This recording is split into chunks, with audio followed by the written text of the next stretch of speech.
le podcast qui met un peu de France dans l'oreille des petits expats. Et des petits francophones du monde entier. Les Charchéologues et la vallée des dinosaures. Les aventures de 3 requins, chasseurs de trésors. Joyeux anniversaire Tara, joyeux anniversaire Tara, t'es une petite requina, mais t'es la plus maligne. Joyeux anniversaire Tara, joyeux anniversaire Tara, t'es une petite requina, mais t'es la plus maligne. Oh ça oui, joyeux anniversaire Tara, joyeux anniversaire. Bravo! C'est l'anniversaire de Tara. Et pour l'occasion, les charchéologues ont décoré leur aquarium parisien de façon féerique. Des guirlandes de méduses lumineuses sont suspendues dans le bassin et Ricky fabrique d'amusantes petites bulles d'air. Un petit groupe de Bernard l'Ermite joue des percussions, tandis que des algues multicolores esquissent quelques pas de danse. Tara s'empresse de déballer son cadeau. Elle découvre une mallette d'archéologue en cuir rouge vif avec le prénom Tara gravé en lettres d'or.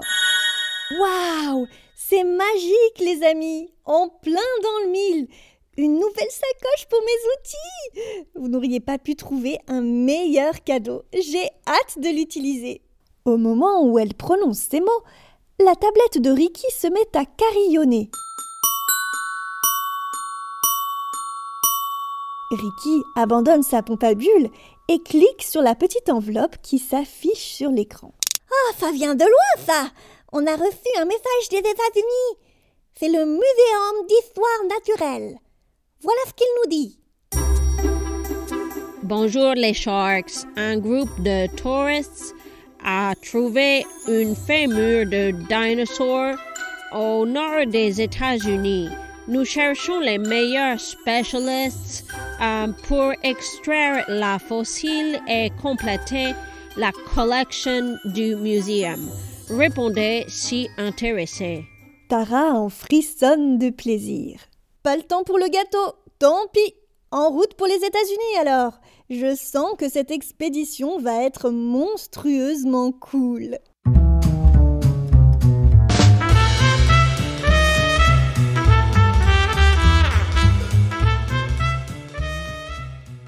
Imaginez un elfe de Noël en vacances à la plage.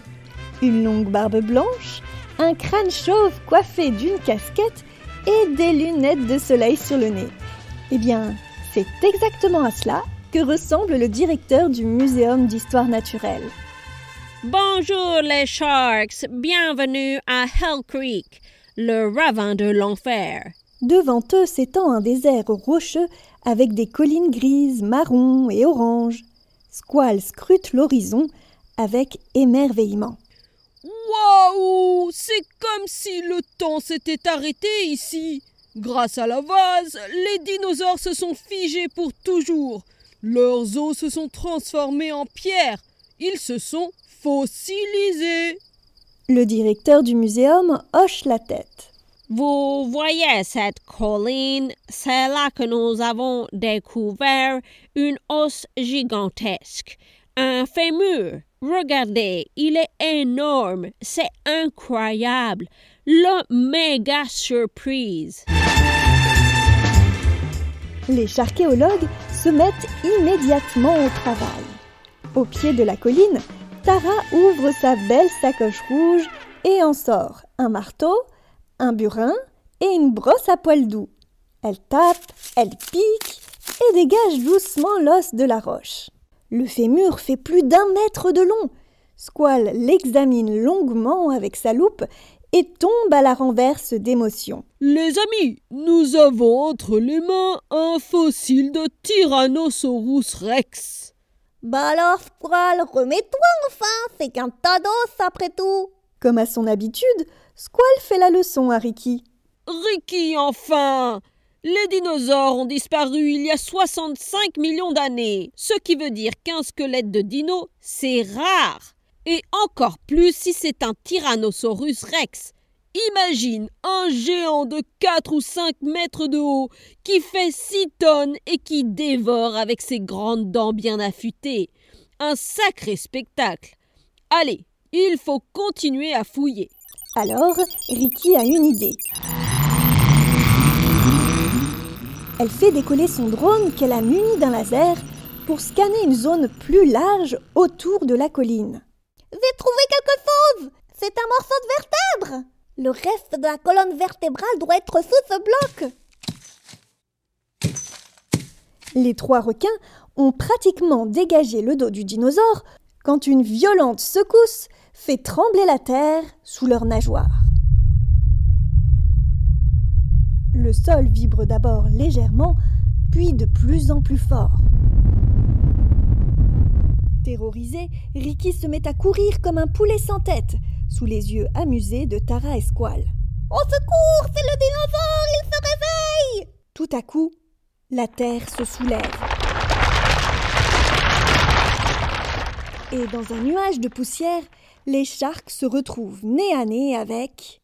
Potaloff! Pendant que nos amis tentaient de déterrer les ossements du tyrannosaure avec la plus grande précaution, Potaloff, la sinistre taupe, l'ennemi juré des charchéologues, creusait des galeries dans tous les sens. « Salut les sharks! Vous êtes beaucoup trop lents, bande d'incapables. Regardez ce que j'ai déjà creusé moi. J'ai trouvé une mâchoire, un crâne et un tibia. » Tara explose. Non seulement tu viens creuser sans autorisation, mais en plus, tout le terrain va s'écrouler si tu continues à en faire du gruyère. Aïe, aïe! Ne t'excite pas, Tara! Tout va exploser ton scaphandre et psh, plus de Tara! Ce serait dommage, non? Tara s'étrangle. Tu nous menaces maintenant? Mais non, qui parle de menaces?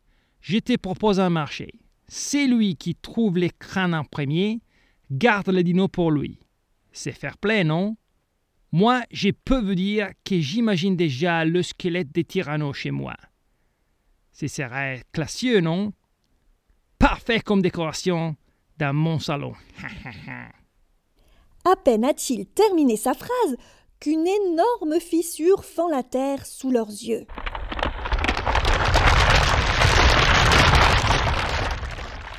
Les tunnels creusés par Potaloff ont tellement fragilisé le sol que celui-ci s'ouvre en deux, menaçant d'engloutir toutes les fouilles. « Il faut faire quelque chose !» s'écrie Tara. « Le squelette va être pulvérisé, et alors, terminado le tyranno ! Squall, il faut ligoter Potaloff !»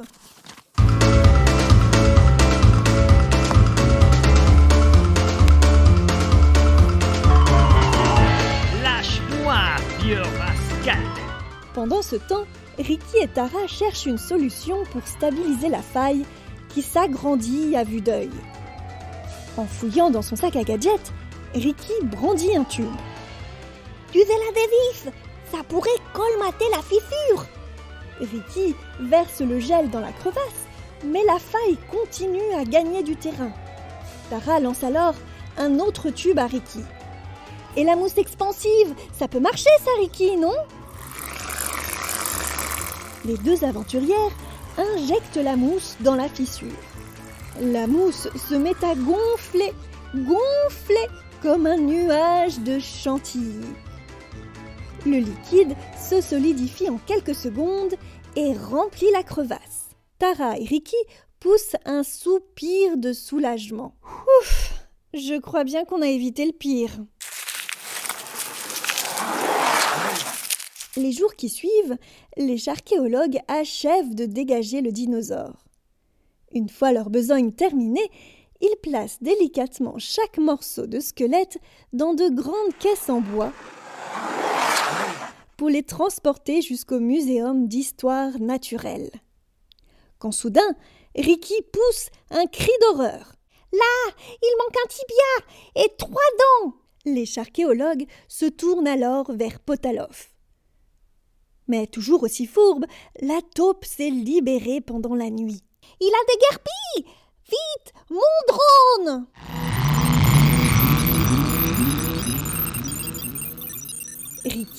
active le mode grappin et lance son engin volant à la poursuite de Potaloff. Lorsque le drone arrive au-dessus de lui, elle lance le grappin. Le bras articulé descend, tente de récupérer les os, mais Potaloff s'y agrippe tellement qu'il est soulevé du sol par le grappin. Ses petits pieds gesticulent lamentablement dans les airs, et le drone le fait désormais voltiger comme s'il dansait la valse. Lâche-moi, sale bête.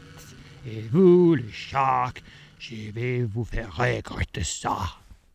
Ricky ramène le drone et Squall arrache les ossements des pattes griffues de la taupe. Qu'est-ce qu'on fait de Potaloff maintenant, Tara? On peut pas le laisser s'en tirer comme ça. Relance le drone à sa poursuite, Ricky, suggère Tara. Après avoir volé dans les airs, ça le fera courir un peu et on sera tranquille pendant ce temps. On a une mission autrement plus importante qui nous attend au muséum.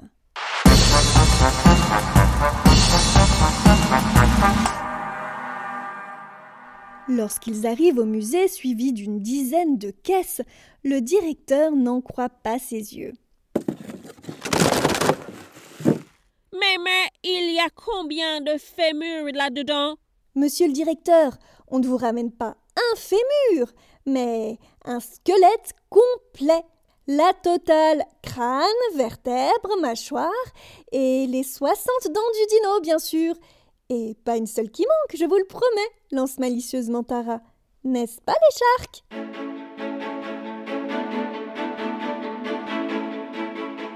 Le soir, une grande cérémonie est donnée en l'honneur du Tyrannosaurus Rex et des charchéologues. Le directeur du muséum lève son verre devant l'assemblée, venu contempler l'effrayante créature de 4 mètres. Hip hip hooray pour les charchéologues. Au fait, la tradition veut que vous nommiez le dinosaure que vous avez trouvé. Alors, comment allez-vous l'appeler? Les charchéologues se concertent quelques secondes avant de lancer en chœur Sharky l'invincible. Et c'est ainsi que nos requins, chasseurs de trésors, devinrent l'espace d'une mission chasseurs de dinosaures. Ça t'a plu, Minimo? Tu peux écouter un nouveau numéro tous les 15 jours. Avec la balade. Et toi, tu vis où? Et une super mission des charchéologues. Yay! C'est super simple. Il faut juste s'abonner. Et en plus, t'as un cahier de jeu avec. À bientôt, les minimums. À bientôt. À bientôt, les minimums.